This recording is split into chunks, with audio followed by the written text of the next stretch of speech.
baik secara fisik maupun rohani. Kalau secara fisik sebetulnya oleh Allah sudah disediakan di alam ini. Semua apa yang bisa dimakan di alam ini itu sudah membawa energi sesuai dengan kebutuhan tubuh kita.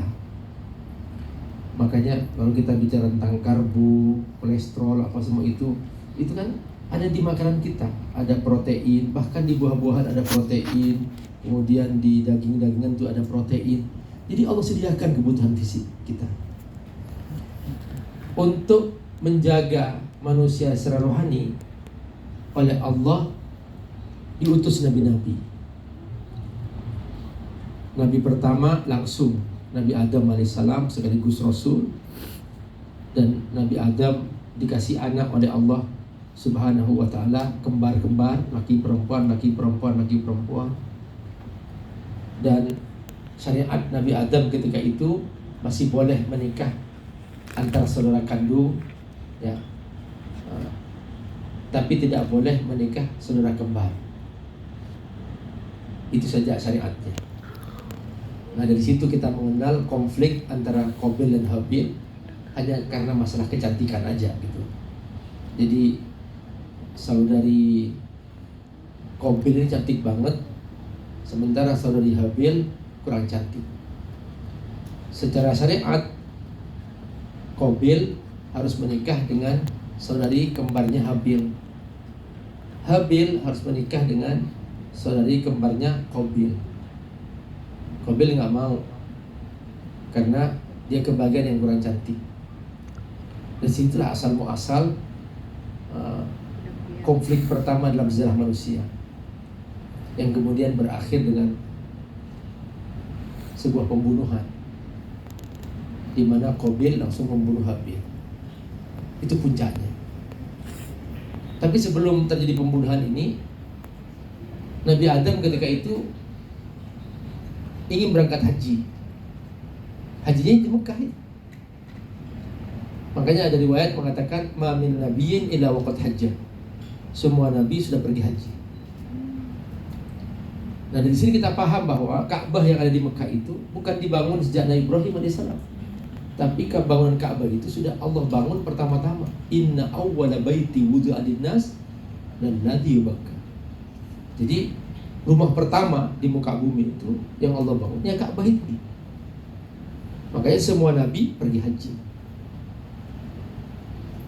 Pas konflik lagi panas-panasnya antara Qabil dan Habil itu, Nabi Adam pamit mau pergi haji. Tapi kata Nabi Adam, begini aja solusinya, masing-masing kamu berkorban. Nah, korban apa? Ya sudah, masing-masing apa yang kamu lakukan. Karena Qabil seorang petani, maka dia berkorban hasil buah-buahan, hasil pertaniannya.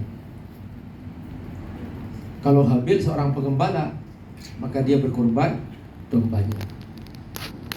Dulu masih sangat ini ya, instan. Jadi untuk mengetahui bahwa korban itu diterima, cukup dengan meletakkan di atas gunung, di tempat yang tinggi, masing-masing korban itu langsung ada api menyambar. Maka kurban yang disambar api itulah yang diterima. Qabil berkorban buah-buahan, tapi karena hatinya kotor, dia milih buah-buahan yang busuk-busuk, bukan yang baik-baik. Ditaruhlah di atas ketinggian itu. Habil karena hatinya bersih, dia memilih domba yang paling bagus, yang paling sehat, yang paling gemuk gitu. Maka diletakkan di atas ketinggian itu. Tentu karena Allah Maha Tahu, maka Allah tidak menilai bentuk penampilan fisiknya itu, tapi Allah menilai hatinya. Dan hati itu nampak dalam penampilan ibadah kurban itu. Dan semua kita sudah bisa membaca bahwa yang diterima pasti kurbannya siapa? Habil. Kurbannya Habil gitu. Karena dia berkurban yang terbaik, dia ini hadiah untuk Allah, dan ini harus yang terbaik, maka Habil memberikan terbaik. Nah ini teman-teman, dalam kerja apapun yang kita kerjakan, spirit ini harus kita miliki. Spirit untuk berbagi yang terbaik untuk Allah Subhanahu wa ta'ala, apapun pekerjaan kita. Allah Maha Tahu. Maka datanglah api menyambar, mengambil atau memakan kurbannya Habil. Di sini awal kemarahan Qabil, karena dia tidak bisa memenuhi apa yang diinginkan dirinya kecuali dengan cara membunuh. Dari situlah kemudian Qabil bertekad ingin membunuh Habil. Sebetulnya secara fisik Habil lebih kuat. Gampang kalau untuk membanting Qabil karena dia lebih kuat, lebih besar badannya. Sempat Allah merekam dalam Al-Quran pernyataan Habil itu, la in basatta ilayya yadaka litaqtulani ma ana basiti yadi ilayka liaqtulaka inni akhafullaha rabbal alamin. Kalau kamu memang ingin membunuh aku tidak akan membalas, karena aku takut kepada Allah Subhanahu wa ta'ala. Itu pernyataan Habil. Dari sini kemudian setelah lahir Nabi terakhir yaitu Rasulullah SAW, Nabi bercerita kepada para sahabatnya bahwa nanti di akhir zaman akan muncul sebuah fitnah, yaitu kasratul haraj, banyaknya pembunuhan antar umat Islam maksudnya. Dan kita nggak tahu apa penyebabnya. Ini menjelang hari kiamat. Lalu Nabi berpesan apa? Ketika itu terjadi, ya,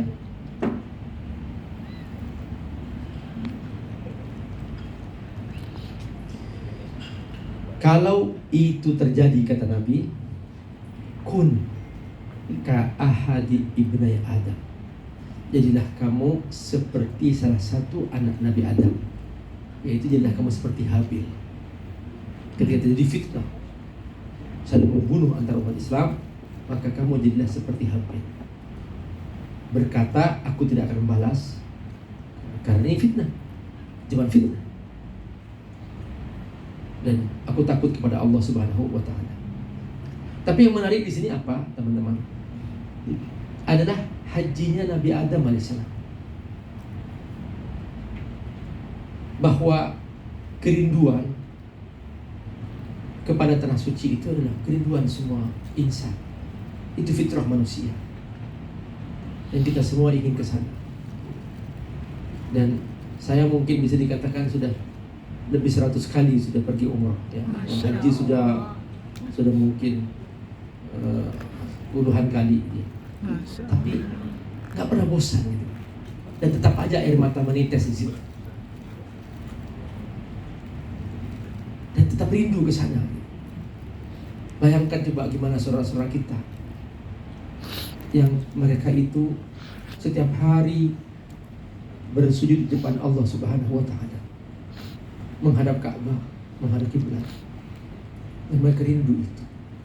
Tapi karena mereka tidak tahu cara memplanning, cara mengatur sebuah penghasilan, sehingga seakan-akan hidupnya selalu tidak mampu untuk ke sana. Padahal seandainya dia menabung, dia bisa-bisa aja. Nah itulah teman-teman dasar pikiran mengapa kita harus bergerak untuk bergabung dalam proyek Allah ini, yaitu proyek menyelamatkan kemanusiaan. Bukan hanya secara fisik. Selama ini banyak orang berpikir kemanusiaan itu fisik saja, sehingga setiap ada bencana baru menggalang dana. Ternyata sudah bertahun-tahun saudara kita, mereka ingin pergi ke tanah suci, mereka nggak bisa, nggak mampu. Bukan nggak mampu sebetulnya, dia punya penghasilan, tapi nggak ada yang memprogram. Jadi sebetulnya program Semua Bisa Umroh ini bukan satu hal yang mustahil, bukan. Karena semua orang Allah kasih rezeki. Tapi karena dia tidak tahu cara memanage keuangannya, akhirnya dia nggak bisa pergi ke tanah suci itu. Nah, kita lebih kepada memprogram itu supaya mana mereka belajar memanage penghasilannya, sehingga nanti mereka dimudahkan oleh Allah dengan niat yang kuat, dan mereka akhirnya juga berangkat haji bersama kita. Nah, tahu nggak teman-teman, sebetulnya kita semua ini oleh Allah akan dikasih rezeki sesuai dengan target. Siapa yang targetnya hanya punya penghasilan 100.000 per bulan, maka Allah akan kasih 100.000 per bulan. Siapa yang targetnya dia ingin 100 juta per bulan, Allah akan kasih 1 juta per bulan. Siapa yang targetnya 1 miliar per bulan, Allah akan kasih 1 miliar per bulan. Siapa yang targetnya 1 triliun, Allah kasih. Nih, nggak mustahil. Bang Agus bisa cerita, dia targetnya besar, 1.000 perusahaan. Akhirnya benar, bertahap menuju ke sana gitu. 1.000 penghafal Quran sudah lewat. 1.000 tafsir, 1.000 pesantren penghafal Quran. Nah, sebentar lagi akan terus menuju sana. Tapi kalau kita nggak pernah berpikir ke situ, ya sudah, kita akan di situ-situ aja. Nah, di sini makna hadis innamal a'malu binniyat, bahwa setiap amal tergantung niat. Dan apa kata Nabi? Yang menarik hadis berikutnya, wa innama likulli imri'in ma nawa. Setiap orang pasti akan dapat apa yang dia inginkan, yang dia niatkan itu. Ini Nabi menggunakan kata innama lil hasr, identifikasi, pasti di situ. Wa innama, sampai diulang 2 kali. Innamal a'malu binniyat wa innama likulli imri'in ma nawa. Jadi setiap orang sangat tergantung mindsetnya. Jadi teman-teman, sebetulnya hidup ini mindset. Mindset itu ya kemampuan yang kuat, niat yang kuat, itu mindset namanya. Siapa yang mindsetnya, itulah aku tetap miskin aja, ya sudah, ya miskin terus. Tapi kalau mindsetnya aku harus jadi orang kaya, jadi kaya juga. Itu. Jadi kalau misalnya teman-teman nih melihat misalnya ada rumah besar, mewah gitu, langsung saya akan punya seperti itu. Allah kasih. Itu seperti itu. Itu memang seperti itu. Jangan kemudian kapan ya punya begini. Jadi kan ragu sama Allah. Kenapa kok ragu sama Allah? Kita pernah dijaga oleh Allah saat dalam kandungan ibu kita. Coba, dalam kandungan ibu kita nggak pernah membayangkan bisa hidup. Kok bisa hidup gitu? Dari mana tuh kehidupan dalam rahim sang ibu? Ternyata Allah ciptakan sebuah ari-ari, kabel proses pengiriman atau pipa proses pengiriman makanan, itu dari Allah itu. Yang kemudian setelah anak ini independen, Allah potong, suruh potong itu ari-ari itu. Masa setelah lahir ragu sama Allah? Dan hadisnya ada, wa innama likulli imri'in ma nawa. Nah ini teman-teman, kita ingin sharing di sini gitu, bahwa kemanusiaan itu sangat besar, bukan hanya kemanusiaan secara jasmani, tapi juga kemanusiaan secara rohani. Nah, dengan hadirnya saudara-saudara kita ke tanah suci, mereka pergi umrah dan haji, itu akan membuat perubahan besar dalam hidup mereka. Bayangkan coba, ya, kalau kita berhasil misalnya nih, seluruh umat Islam Indonesia itu bisa pergi umrah, minimal pergi umrah. Ya kalau haji mungkin butuh waktu, mereka pergi umrah dan mereka berubah hidupnya, dan mereka kita bina menjadi orang baik. Apalagi anak-anak mereka nanti digabung dalam rumah-rumah tahfidz Quran yang kita bina juga gitu. Tidak mustahil kita akan punya presiden penghafal Quran, menteri penghafal Quran. Udah, kita nggak usah repot-repot gitu. Nanti ketua partai semuanya hafiz Quran. Gitu. Jadi apapun partainya hafiz Quran. Karena yang ada hanya itu. Mau diapain? Nah itulah teman-teman, sebetulnya ini adalah merupakan bagian daripada perjalanan dakwah yang seharusnya kita sedang perjuangkan itu. Jadi apa yang kita kerjakan hari ini teman-teman, itu nggak kecil sebetulnya. Ini masalah, ini suatu tugas yang besar. Dan ini alhamdulillah kita hadir, kita pilihan Allah Subhanahu Wa Taala, dan semua yang hadir dipilih oleh Allah Subhanahu Wa Taala. Dan tidak semua orang bisa terpilih seperti ini. Mudah-mudahan kita semua insya Allah bisa menjaga makna kemuliaan ini, sehingga kita menjadi orang-orang yang benar-benar mendapatkan amanah yang besar, dan kita semua juga dapat pahala yang besar insya Allah. Nah teman-teman,